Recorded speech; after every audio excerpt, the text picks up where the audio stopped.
Hey everyone out in Maryland's beautiful 8th Congressional District. It's your Congressman Jamie Raskin coming at you today from the Rayburn House Office building for my favorite time of the week, which is Local Heroes. And we've got a fantastic hero for you today. My friend Ken Oldham, who is the president and the CEO of the United Way of Frederick County. And he's a native Marylander. He was born here and he's been in Frederick since 2005, if I'm not mistaken, and became the president and CEO of United Way 5 years ago. So he's been doing it for 5 years, and United Way has really been on the ground working so hard to get us through the nightmare of COVID-19 and to support all of our families. And you guys do this thing, Ken, called the Alice Report. And so I want to congratulate you on being our local hero. And I wonder if you would kick off by telling us about what the United Way's Alice Report is and how you've been working on it in Frederick County. Thank you, Congressman. Let me say how much of an honor it is to be on the interweb with you today and coming to you from beautiful Jefferson, Maryland. So really delighted to be here. Yeah, what you mentioned was the ALICE report, and ALICE stands for Asset Limited Income Constrained but Employed. This is an analysis of working families who are unable to afford a basic cost of living. And we can break down into so many demographics of the issues that our ALICE families have in Frederick County and throughout Maryland. In Frederick County, just to be clear on that, asset limited means they don't have a lot of wealth. Income constrained means they've got a limited income, but they're employed, they're working. But that's right. They're like the working poor, basically. That is the way that one might put it. Yes, the working poor. They're very limited in their assets. They have relatively low income in many instances, and indeed they are employed. The report does incorporate Social Security, for example, as income. So it incorporates a lot of data about senior citizens and certainly issues of equity as well. So we know in Frederick County, 37% of the households in Frederick County are unable to afford a basic cost of living. Wow. And that was, I should say, that was before the pandemic.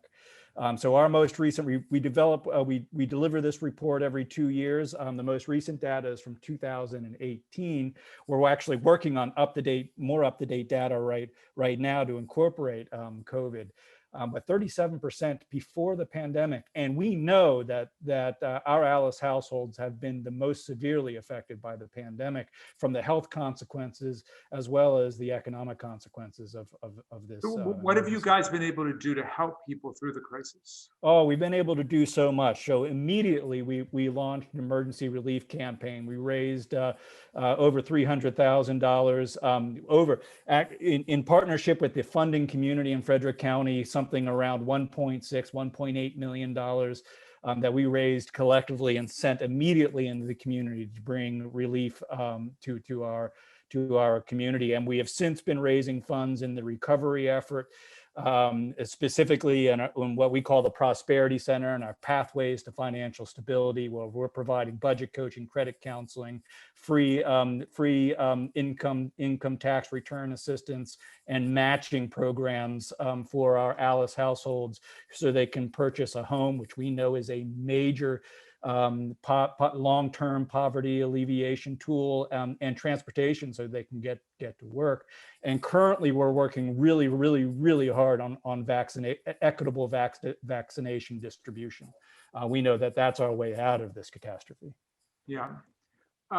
Well, you undoubtedly have been following some of the stuff that we've been working on the Hill in terms of relief and aid, the American Rescue Act, and different tax provisions, the child tax credit and the child independent care tax credit, and of course we're now turning to work on the American Families Act about an investment in pre-K and Head Start, and really dealing with the question of daycare in a serious and systemic way for the first time. Tell me whether things that we've been working on have filtered down and touched your work. Yeah, well, they sure have. And let me say that unfortunately, it took a pandemic to bring such sharp focus on our working families. But I'm glad that we're focusing on it, because this is a situation that needs to be addressed. So in Frederick County, United Way runs the largest VITA, which is Volunteer Income Tax Assistance Program, which is federally supported and provided. We work in partnership with the IRS and with a number of funders to bring that program annually to Frederick County. This is providing free income tax assistance, return assistance to Alice households. So we see on the front lines what this does to our families' tax returns, and what it does to support our low-income families in our community. And I mean, it's undoubtedly that the earned income tax credit and the child tax credit are among the most powerful poverty alleviation programs, bipartisan programs that are coming through our tax code. And there have been some significant increases and improvements to the child tax credit and the earned income tax credit in recent acts of Congress, and is bringing significant relief to our families currently, and more to come. So we should be starting to see, come July, around there, should start seeing child tax credit checks arriving in the mail for our low-income families. And we'll yet to see what the impact of that be, but we anticipate that that's going to be very significant. Well, we believe we're in the process of cutting child poverty in half in America. In half. Reducing. Think about that. That's pretty remarkable. Well, look, tell us how you have kept yourself going, and you and your family afloat during this process. I know that you live right near the Potomac River, right? So spending a lot of time outdoors. I can see Virginia if I open up this window behind me. So yes, we're very close to the river. Family has been doing very well. Thank you for asking. We welcomed my second son, my wife's first son, in January of 2020. So we had a COVID baby, or just about a COVID baby. So that has been interesting. As a matter of fact, he took his first steps yesterday. I was here to see it. I was really excited about that. So that's awesome. We're doing great.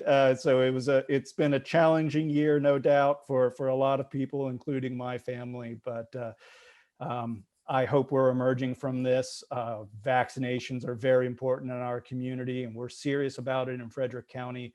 It's our way out of this thing. Well, yeah, thank you for making sure everybody goes to get vaccinated. It is working.